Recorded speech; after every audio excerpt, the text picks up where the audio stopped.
Good morning, नमस्ते, सत श्री अकाल, आदाब। कैसे हैं आप सब? उम्मीद है अच्छे होंगे, खुश होंगे और मेरी स्टोरी को सुन रहे होंगे। तो चलिए आप सबको सुनाते हैं और बताते हैं अपने दिलों का हाल। उसके पहले सत श्री अकाल, आदाब, नमस्ते, कैसे हैं आप सब? मैं आप सबकी शालिमा और आप सबका स्वागत करती हूँ मेरे स्टोरी चैनल पे। तो आप सब ने पता ही है कि मैं बहुत सारे स्टोरी चैनल तो नहीं है मेरा, मगर जो स्टोरी चैनल है मैं उस पे स्टोरी पोस्ट कर रही हूँ। तो आप सबका बस बस इतना करना है कि शेयर और सब्सक्राइब कर लेना है और बेल आइकन को प्रेस कर देना है। उसके बाद से जब स्टोरी आए तो आप सबको सुनना है, ठीक है? बस इतना ही करना है। तो चलिए आप सबको सुनाने जा रही हूँ आप सबकी तलाश, ठीक है? मेरी तो हो चुकी है, अब आपकी बारी है। तो चलिए सुनाते हैं जो स्टोरी में आके क्या हुआ था। प्रीवियस पार्ट नहीं दूंगी, आप सब पीछे जाके सुन लीजिएगा कि स्टोरी में क्या हुआ था। और बस इतना ही। तो आगे बढ़ते हैं और आप सबको सुनाते हैं। जो गीत होती है, जैसे उसके ससुर, मतलब जो उसके फर्स्ट ससुर जी होते हैं, उनका कॉल आता है। और जब उनका कॉल आता है ना, तो उसके आंखों से आंसू बहने लगते हैं, मतलब। और वो एक बहाना देती है कि मुझे कोई बुला रहा है। अब बुलाने की तो बात बस इतनी होती है कि वो फोन रख के रोना चाह रही होती है। उसको दुख किस तरह से हो रहा होता है वो खुद नहीं समझ पा रही होती है। कहते हैं ना कि गहरा चोट हो तो दर्द गहरा होता है, और वक्त वो मरहम है कि धीरे धीरे हर घाव को भर देता है, मगर निशान ना वक्त मिटाता है ना इंसान। तो निशानियां तो रह जाती हैं, ठीक है? जब भी हम उसे देखें तो हमें वो दर्द महसूस हो सके। कि तो फोन रखते ही फूट फूट के रोने लगती है। जब वो रो रही होती है, उसकी सिसकियां बाहर तक ना जाए, वो अपने मुंह को दबा के रोए जा रही होती हो। जब वो रो रही होती है तो बस वो सोच रही होती है कि कहाँ से वो कहाँ आ गई है और किस तरह से आ गई है। उसने तो ये सोचा नहीं था कि ऐसी जिंदगी, ऐसा कुछ होने को है, या इमेजिन भी नहीं की होती है। फिर वो अपने आंसुओं को पोंछती है और फिर खड़ी होती है, कहती, गीत, तू ऐसे नहीं रो सकती। तुझे अपने बेटे परी और पंकज का ध्यान रखना है।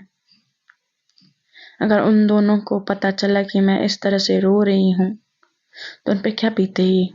मुझे अपने बच्चों के लिए ये सारी चीजें एडजस्ट करनी ही पड़ेंगी। और वो अपने आंसू को साफ करते हुए अपने बैग को फिर वापस वो बंद कर देती है, जो हैंगर करने के लिए रखी होती है, क्योंकि उसका सारा कपड़ा हैंगर हो चुका होता है। थोड़ा बहुत बाकी होता है तो वो बाद में करने के लिए छोड़ देती है। अब उसके पास कुछ बचता नहीं है कि क्या करे, कैसे करे। उसमें उसकी कोई गलती नहीं होती है। उसमें उसकी कोई होता है ना कि रुकने रोकने का कुछ कुछ मंसूबा नहीं होता है। घर में जो एक चाची होती हैं, वो उसको हमेशा वक्त वक्त पे उसको याद दिला रही होती कि इसकी ये दूसरी शादी है, पहली नहीं। मगर ये नॉर्मल टोन सबको लगता है, मगर ये बात उसको कितनी तकलीफ दे रही है ये किसी को अंदाजा नहीं होता है। ये बात उसको किस तरह से कितने हद तक उसको हर्ट कर रहा होता है। बस पता होता है कि हाँ, हमें बस यही चीजें चल रही होती हैं। फिर जब वो चुप होती है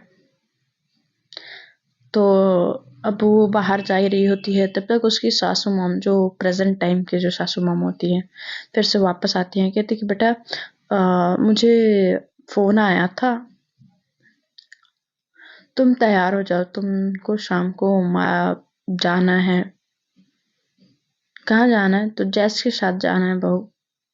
तो कहती है कि ठीक है माँ, मैं तैयार हो जाऊंगी, डोंट वरी, मैं तब तक आप सबके लिए खाना बना लेती हूँ।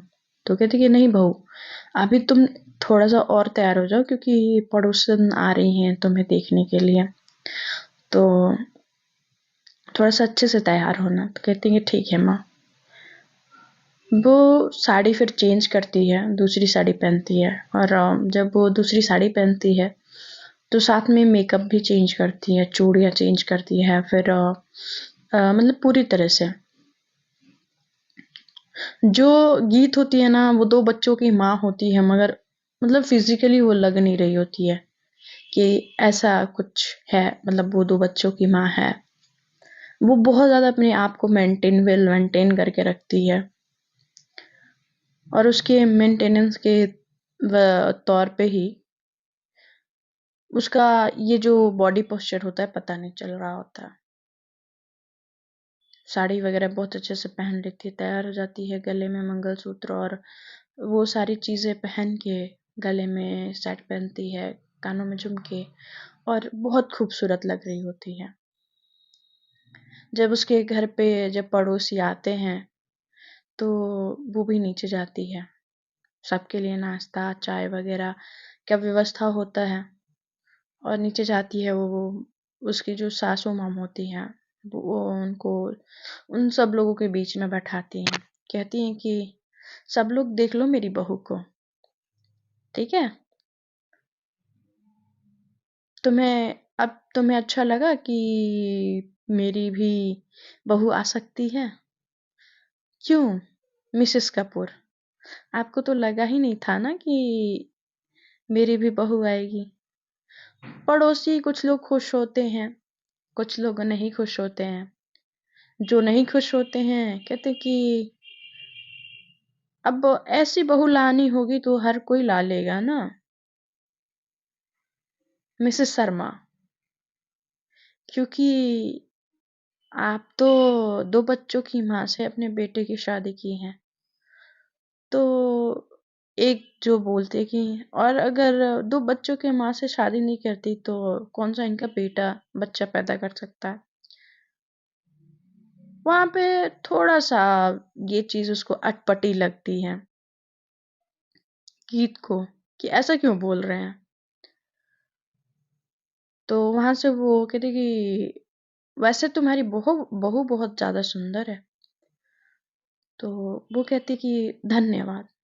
जो वो लोग गिफ्ट लेके आए होते हैं वो देते हैं गीत को, और गीत को बोलती हैं उसकी सासू माँ कि बेटा तुम अपने कमरे में जाओ। तो वो वहां से चली जाती है और चाय नाश्ता उन सबको करवाती हैं, और करवाने के बाद जैसे वो सीढ़ियाँ चढ़ रही होती है ना, तभी बात होने लगती है। ये वैसे भी बेटी को बेटा बनाने से थोड़ी ना कुछ चेंज हो जाएगा। हाँ, और ऐसी लड़की से शादी नहीं करती तो क्या करती? इनसे इनसे और कौन शादी करेगा इनकी बेटे से? ये गीत सुनती है बातों को, कहती है क्या, ये ऐसा क्यों बोल रहे हैं सब? गीत को तो पता नहीं होता है कि जैस एक लड़की है जो कि अपने ओरिएंटेशन की वजह से, अपने फीलिंग की वजह से, उसने जो अपना चेंजेस अपने बॉडी में किया होता है, वहाँ के जो आसपास के लोग होते हैं वो सब जानते हैं कि जो जैस है वो बाय बर्थ क्या है। तो जिज्ञासा से जैस बनने में उसको जो वक्त तय करना हो पड़ा होता है, जो उसने वक्त देखा होता है, जो जिया होता है, उस वक्त में काफ़ी उसको तकलीफ हुई होती है। फ्रेंड्स, मैं ये नहीं कह रही कि सर्जरी एक सही तरीका है, मगर जो लोग अपने पूरे उस भावनाओं को जीना चाहते हैं या उस तरीके से जी रहे हैं, तो उसमें कोई बुराई नहीं है, उसमें कुछ गलत नहीं है। मैं जितनी गहराई से उस बात को समझ पा रही हूँ, आप सबको भी उतनी ही गहराई से इस बात को समझ आ रही होगी। खैर, इस टॉपिक से आगे बढ़ते हैं। जो गीत होती है वो ये बात सुन के उसको थोड़ा-सा अटपटा लगता है, ये क्या बातें हो रही हैं और ये क्या बोले जा रही हैं आंटी? और क्यों? खैर मुझे क्या, मैं चलती हूँ। इन आंटियों की बातें तो खत्म ही नहीं होंगी। वो अपने रूम में जाती हैं तो रानी रूप आती हैं। रानी रूप जब आती हैं तो रानी रूप से झिझकते हुए पूछती है गीत की रानी, तो कहती है हाँ भाभी।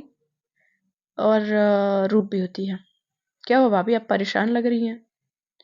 नहीं, मैं नीचे जब गई थी ना तो एक आंटी थी वहां पे। उन्होंने बोला कि जैज़ अगर 2 बच्चों को ना अपनाते तो कौन-सा उनसे अब खुद से हो जाता, मतलब कुछ मैं समझी नहीं, क्या तुम्हें कुछ इस बारे में पता है क्या? तो कहती कुछ नहीं भाभी, वो घबराने लगती हैं। कुछ नहीं भाभी, अम, ऐसा है कि वो लोग तो कुछ भी बोलती हैं यार, पता ही है भाभी आप अ, रूप कहती कि भाभी आप इतना मत सोचिए ना। मुझे लगता है ना कि आपको ये बात भैया से पूछनी चाहिए। शायद भैया बहुत अच्छे से समझा पाए आपको, है ना रानी?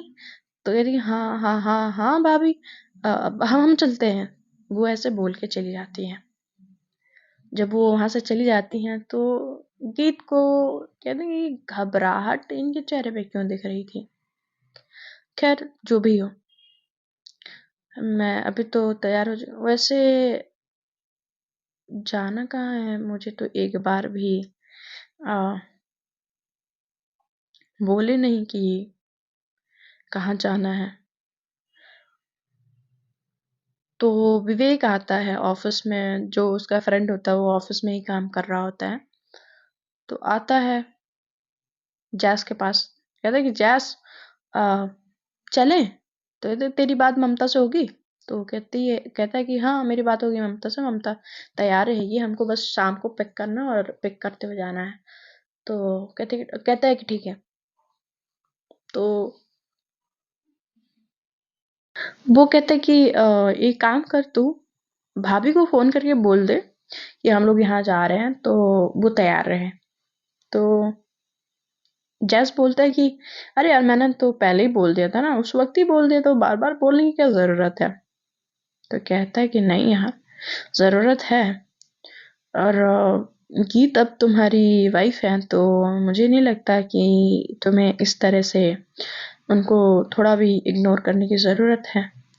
तू अपनी बातों को भले ही जिस तरीके से भी रखता हो, मगर एक होता है ना कि पर्सनली बोलना अलग होता है, तो तू बोल दे भाभी को। तो कहता है कि ठीक है मैं बोल देता हूँ। वो फ़ोन उठाता है तो कहता है यार तू मतलब तेरा दिमाग खराब हो गया है क्या? ऐसे मतलब हद तो हो गई है यार, तू थोड़ा कॉमन सेंस लगा लिया कर कि तो मतलब क्या ही बोलूं मैं। तो कहते क्या, अभी क्या कर दिया मैंने? तो अरे यार पर्सनली मतलब प्राइवेट में, मतलब सबके सामने तेरे को फोन लगाने को मैं नहीं बोल रहा, ठीक है? अभी मैं जा रहा हूँ उसके बाद लगाना, ठीक है? और थोड़ा प्यार से बात करना, ठीक? और थोड़ा सा अब तू आगे अपना पैर नहीं बढ़ाएगा, मतलब आगे कदम नहीं बढ़ाएगा तो भाभी एक लड़की है, ठीक है? तो शायद वो भी तेरी तरफ कदम ना बढ़ाए और तेरी जिंदगी ऐसी ही रह जाएगी, ठीक है? तो कहता है वो उसको सुबह के इंसिडेंट्स याद आ जाता है, जो उनके दोनों लोगों का एक ही टाइम पे नींद खुली होती है और दोनों इस तरह से एक दूसरे के करीब होते हैं। तो कहता है कि हाँ हाँ ठीक है, इतना मत बता, मेरे को इतना आता है। तो कहता है कि नहीं तुझे नहीं आता है, तुझे बताना पड़ता है, तुझे समझाना पड़ता है, बेवकूफ गधा इंसान, पता ही नहीं कि क्या ही पता है तुझे। तो कहता है हाँ हाँ ठीक है, ज्यादा मत बोल। तो वो कहता है कि हाँ ज्यादा नहीं बोल रहा, ठीक है मैं जा रहा। तो वो कहते हैं कि हाँ। अब जो जैस होता है वो अब सोचने लगता है थोड़ा सा रोमांटिक हाँ, थोड़ा बहुत तो, बट अभी ये सब करना सही रहेगा, क्योंकि जिस तरह से उसकी शादी मुझसे हुई है, मुझे नहीं लगता कि उसको इतनी ज़्यादा कुछ मुझसे शादी करके खुशी हुई होगी। फिर जैसे सोचता है कि नहीं यार, अगर उसको बुरा लगता तो सुबह जैसे हम लोग इतने करीब, तो वो कुछ बोलती। नहीं नहीं नहीं नहीं नहीं, वो तो इत्तेफाकन ऐसा हो गया था। वो खुद के दिमाग में ही बहुत तरीके से सोच रहा होता है। वो फिर भी थोड़ा सा कहते कि नहीं, मुझे एक बार फोन कर लेना चाहिए, तो वो गीत के फोन पे फोन लगाता है। तो गीत का फोन बजता है, गीत वहीं पे रूम में ही होती है, तो वो जाके फोन उठाती है, कहती है कि हेलो कौन। तो वो कहता है कि एक्चुअली मैं जैस बात कर रहा। तो कहते कि हाँ बोलिए। तो हम शाम को बताया था ना कि बाहर जा रहे हैं खाने पे, तो तैयार रहना आप। तो कहती हैं कि जी। तो वो उधर से आवाज़ आती है कि प्लीज़ इतना फॉर्मल मत हो, आप जिस तरीके से चाहें मुझसे उस तरीके से बात कर सकती हैं। तो कहती कि मैं फॉर्मल नहीं हो रही, मैं बस आपने जो बोला मैं उस बात का ध्यान रख रही हूँ। तो कहता है कि ठीक है, शाम को मिलते हैं। तो कहती हैं कि ठीक है। वो शाम को मिलने का तो बोल तो देता है, मगर उसके दिमाग में बहुत सारी चीज़ें चल रही होती हैं। वो सोच रहा होता है कि क्या मैंने कुछ गलत तो नहीं कर दिया, क्या मैंने सही तो किया, क्या आप पे ही वो अटका होता है। वो जानते हुए भी कि वो सही कर रहा है, फिर भी उसकी जो गाड़ी होती है क्या पे ही अटका होता है। और वो सोच नहीं पा रहा होता कि जो भी हो रहा है उसके साथ अच्छा हो रहा है, या जो भी होगा अच्छा होगा।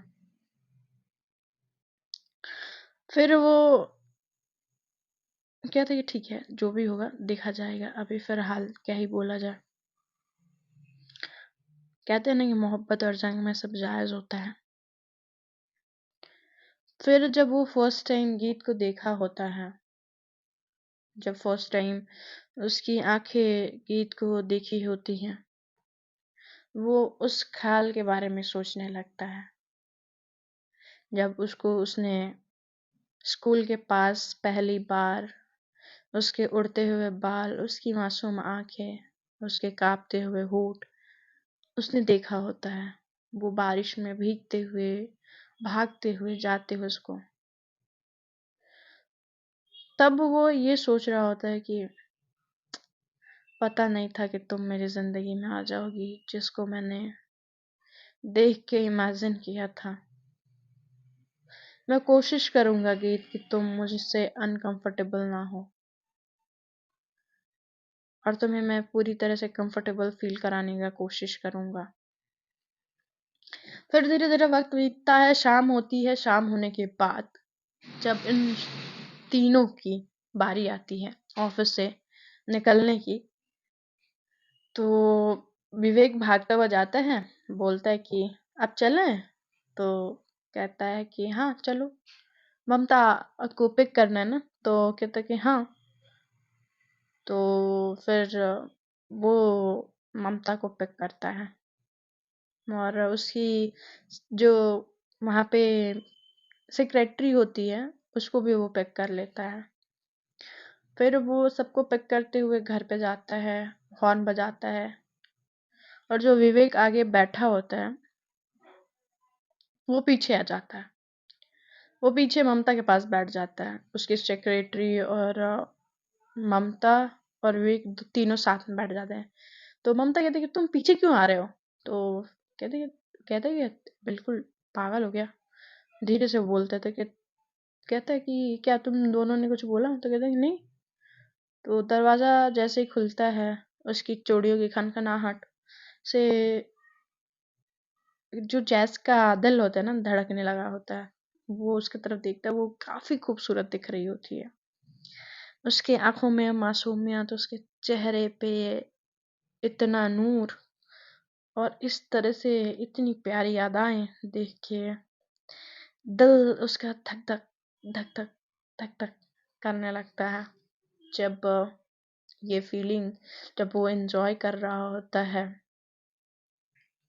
जब देख रहा होता है गीत को, तो उसको ये लगता है कि कितनी खूबसूरत है। उसने जो पिंक कलर की साड़ी पहनी होती है और उस पे चूड़ी, बिंदी, सिंदूर, मंगलसूत्र और जो गले में नेकलेस पहना होता है, मतलब प्रॉपर दुल्हन लग रही होती है। और एकदम नई नवेली दुल्हन की तरह जब वो आती है तो सब लोग उसको देखते हैं। जो विवेक होता है वो सुबह मिल चुका होता है। विवेक अब अच्छे से देखता है गीत को आते हुए। ममता और उसकी सेक्रेटरी जो होती है वो तीनों लोग उसको देख रहे हैं, मतलब चारों लोग का डायरेक्शन एक ही जगह होता है। अब उसको इस तरह से घूर घूर के देख रहे होते हैं तो गीत कहती है कि हाय। तो जब उसके जबान से जब हाय निकलता है तब तीनों चारों लोगों का वो जो होता है ना एक, तो कहते हैं हेलो, बैठो। अ, गीत को बैठने को बोलते ही हैं जस, और जस जब बोलते हैं कि बैठ जाओ तो वो आगे वाले सीट पे बैठ जाती है और कहते हैं कि ये इनसे मिलो, ये मेरी सेक्रेटरी हैं और ये ममता है, विवेक की गर्लफ्रेंड, और ये विवेक है, सुबह दिखाई था। तो हेलो, नमस्ते, हाय। तो ऐसी बातें होती हैं और ममता बोलती है वैसे जैस तुम्हारी चॉइस काफी अच्छी है। तो वैसे गीत बहुत खूबसूरत लग रही हो, ममता बोलती है। तो कहती है धन्यवाद। तो क्या तुम खुश हो? तो अचानक से वो सवाल पूछने के बाद विवेक उसको डांटने लगता है। तुम कुछ भी बोलती हो ना, और तुम्हें ये सब पूछने की जरूरत क्या है? तो नहीं ठीक है, हाँ मैं खुश हूँ। वो बड़ा सिंपल सा आंसर कर देती है। वो उस बात के लिए ना नुकुर हाँ हूँ कुछ कहती नहीं है, उस बातों को उस बड़ी सिंपल तरीके से, बड़े सिंपल भाव में हाँ बोल जाती है और किसी को बुरा भी नहीं लगता। और गीत जिस समझदारी से बात कर रही होती है ना, जैस को धीरे धीरे धीरे धीरे वो और ज्यादा और ज्यादा और ज्यादा पसंद आ रही होती है। गीत जो होती है ना, वो बहुत एक होता है ना कि सिंपल घुलने मिलने वाला इंसान जो होता है, बड़ी मिलनसार टाइप की लड़की होती है। उसको दुनियादारी की बहुत अच्छे से समझ हो चुकी होती है, क्योंकि उसने अपने लाइफ में इतने वक्त अपना एक संसार बसा के चलाना बहुत मुश्किल है, मगर वो चला रही होती है। जैस को जैसी लड़की चाहिए थी ना, गीत वैसी होती है। और ये दोनों तीनों ड्राइव करते हुए, चारों लोग जो पांचों लोग बैठे होते हैं वो सब लोग पहुंचते हैं रेस्टोरेंट, और वहां पे टेबल बुक रहता है। तो जब अंदर जा रहे होते हैं तो गीत से एक लड़की टकराती है। अ, गीत जो होती है वो जाती है, मतलब रेस्टोरेंट जब जाते हैं, वॉशरूम एरिया जो होता है, वॉशरूम एरिया की तरफ गीत कहती है कि मैं अभी आती हूँ। तो वो वॉशरूम एरिया चली जाती है, उधर वो टकराती है। उधर टकराती है एक लड़की से, बहुत मॉडर्न टाइप की लड़की होती है। उसने शॉर्ट ड्रेस पहनी होती है। उसके जो आईज होती है ना वो ब्राउनिश होती हैं। उसका जो चिन्ह होता है वो काफी शार्प होता है, मतलब उसके फेस कट काफी शार्प होते हैं। उसका जो नेक होता है काफी लंबा, जो गला होता है काफी लंबा गला होता है। और वो उसने हील पहन के कहती कि व्हाट द हेल, तुम मुझसे टकराई कैसे?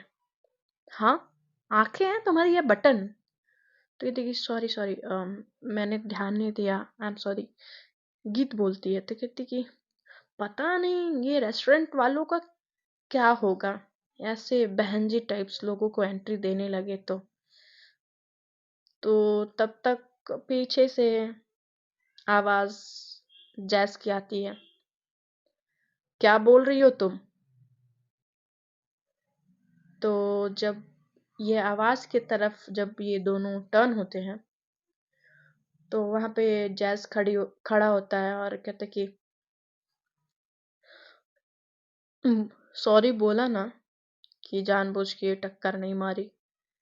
और गीत, आप अंदर जाओ, फ्रेश होके जल्दी आओ। और हाँ मिस, जब आपको कोई इतना ज्यादा इम्पोर्टेंस नहीं दे रहा है तो खुद को इम्पोर्टेंस मत दो। और तुम इस ड्रेस में कुछ ज्यादा अच्छी नहीं लग रही हो जितनी मेरी वाइफ इस ड्रेस में अच्छी लग रही है। जब गीत आगे बढ़ रही होती है ना, तो जब उसका साइड लेते हुए जैस को देखती है तो उसके दिल में थोड़ी सी जैस के लिए जगह बनती है, थोड़ी सी, थोड़ा सा उसको अच्छा लगता है। उसके चेहरे पे एक प्यारी सी स्माइल आती है और वो कंपेयर करने लगती है विजय से। विजय विजय के साथ भी वो कहीं खाने पे गई होती है और विजय ने उल्टा गीत को ही डांटा होता है और उसको ही ज्ञान बांटा होता है। वो डिफरेंसेस देख रही होती है कि मतलब एक ये इंसान है, ये मेरी साइड ले रहा है, और एक वो इंसान था जो सामने वाले की साइड लिया था। वो अंदर चली जाती है और कहता है कि आके सामने आके कि तुम कल भी बदतमीज थी, आज भी हो और आगे भी रहोगी, मगर इस तरह से अगर किसी और से बदतमीजी की तो तुम्हारे साथ पता नहीं क्या ही होगा, समझी। तो बेहतर होगा कि लोगों से देख के टकराया करो। तो जैसे ही जैस जाने लगता है तो कहते कि जैस मेरी बात तो सुनो। आई थिंक जैस और वो लड़की एक दूसरे को पहले से जानते हैं। जैस बोलता है कि अभी कुछ रह गया है तुम्हें बोलने के लिए, तो तुमने शादी कब की। तो क्यों, तुमसे पूछ के करूंगा मैं शादी। नहीं, बस मैं जस्ट ऐसे ही पूछ रही थी। तो वो कहता है कि मुझे तुमसे बताने या पूछने की जरूरत नहीं है। और थैंक यू, तुमने मुझे छोड़ दिया, वरना मुझे इतनी अच्छी लड़की नहीं मिलती। और जैस वहां से जाते जाते फिर इन दोनों की जो बातें हो रही होती हैं तब तक अंदर से बाहर गीत आ भी जाती है। जब गीत आ जाती है तो जैस जो होता है वो बोलता है चलें। तो गीत कहती है हाँ। तो पहली बार होता है कि गीत पे हक दिखा रहा होता है, मतलब लाइक अभी स्टार्टिंग का टाइम होता है जो हक दिखा रहा होता है जैस उसको शोल्डर से अपने हाथों से, मतलब उसका शोल्डर अपने हाथों से हक करते हुए कहते कि चलो। और उसके तरफ एक अलग सा लुक देते हुए उस लड़की की तरफ वो गीत के साथ चला जाता है और पूछता है कि अनकंफर्टेबल तो नहीं हो। नहीं, ठीक है। और वो थोड़ी दूर जाके दोनों अलग अलग तरीके से, मतलब अलग हो जाते हैं और वो उसके कंधे से अपना हाथ हटा लेता है। जब वो अंदर चले जाते हैं तो कहते कि अरे यार तुम दोनों कितना टाइम लगाती हो यार वॉशरूम में। विवेक बोलता है चलो जल्दी जल्दी आओ, खाना हमने ऑर्डर कर दिया है तुम दोनों के लिए भी। तो गीत बोलती है थैंक यू, और वैसे भी मुझे नहीं पता है ना कि खाने में क्या खाना है, इसलिए मैं कंफ्यूज रहती हूँ। तो विवेक कहता है कि नहीं, आपका टेस्ट आपको पता होना चाहिए, मगर फिलहाल अभी हमें भूख लगी थी इसलिए मंगा लिया, बाद में आप मंगा लेना, ठीक है भाभी। तो ममता बोलती है कि वैसे गीत, अ, मुझे ये जानना था कि तुम अपना स्किन केयर कैसे करती हो? तो मतलब तुम काफ़ी ज़्यादा अच्छी दिख रही हो ना, तो मुझे भी बता देती। तो कहते कि यार इसका शुरू हो गया यार, इसका सर दर्द। कहते कि तुम्हें मेरी बातें सर दर्द लग रही हैं? तो कहती नहीं नहीं बेबी, ऐसा नहीं बोल रहा मैं। जो उसकी सेक्रेटरी होती है वो ध्यान से तीनों चारों लोगों की बातें देख रही होती, तो गीत कहती कि आप कुछ नहीं बोल रहे। तो कहते कि नहीं, मैं तो बस सुनती रहती हूँ क्योंकि मुझे सुनने की आदत है। तो कहती कि नहीं, बोलने की भी आदत डालनी चाहिए। गीत जो होती है वो काफ़ी सिंपल होती है, मगर अपने शब्दों में बड़ा क्लियर होती है, अपनी चीज़ों में बहुत क्लियर होती है। उसको इस बात से किसी मतलब कोई भी पर्टिकुलर इंसान का एक पॉइंट ऑफ व्यू जानने में उसको बड़ा इंटरेस्ट आता है। तो वेटर आता है और एक बड़ा सा बुके लेके आता है। तो कहता है कि मैम, एक्सक्यूज मी, गीत कौन है? तो कहती कि मैं, ये आपके लिए। तो ये आपके लिए, ये मुझे किसने ये फ्लावर्स भेज दिए? वो बड़े हैरानी से जैस की तरफ देख रही होती है। तो उसको लगता है कि कहीं जैस को बुरा ना लग जाए। तो जब वो उसमें जो कार्ड होता है, जो कार्ड डाला हुआ होता है, वो जो बुके होता है ना, वो उसी के लिए होता है। और कोई और नहीं, जैस ने ही उसके लिए बुके बुक किया होता है। तो वो जैस पूछता है कि क्या तुम्हें अच्छा लगा? तो कहते कि हाँ, काफ़ी अच्छा है, थैंक यू। वो दोनों में ना एक शर्माहट है, मतलब एक अलग सी झिझक होती है उन दोनों में। मतलब होता है ना कि एक होता है स्टार्टिंग में, उन दोनों के बीच झिझक तो होती है, मगर उन दोनों की जो शब्द होते हैं, उन दोनों से जो बातें होती हैं, वो बहुत क्लियर क्लियर होती हैं। तो इस वजह से अब उन दोनों की चीज़ें तो उन दोनों को समझ धीरे धीरे कैसे आएंगी, वो तो आगे स्टोरी जैसे जैसे सुनेंगे आप, वैसे वैसे पता चलता चला जाएगा। फिर इन लोगों का खाना आता है, वो लोग खाना वाना खाते हैं। फिर लास्ट में जो होता है गुलाब जामुन आता है। तो कहते कि कैसे पता, मुझे गुलाब जामुन बहुत ज़्यादा पसंद है। तो भाभी, ये हमने नहीं मंगाया है, ये जैस ने मंगाया है। तो कहते कि जैस, तो कहती जैस जब बोलता है कि एक्चुअली मुझे पता था कि तुम्हें गुलाब जामुन पसंद है। कैसे? तो मैंने पिताजी को फ़ोन किया था, मतलब तुम्हारे फादर, मतलब तुम्हारे, मतलब जो विजय के फादर हैं, उनको फ़ोन किया था। तो मुझे वहाँ से पता चला। तो कहते हैं कि ओके।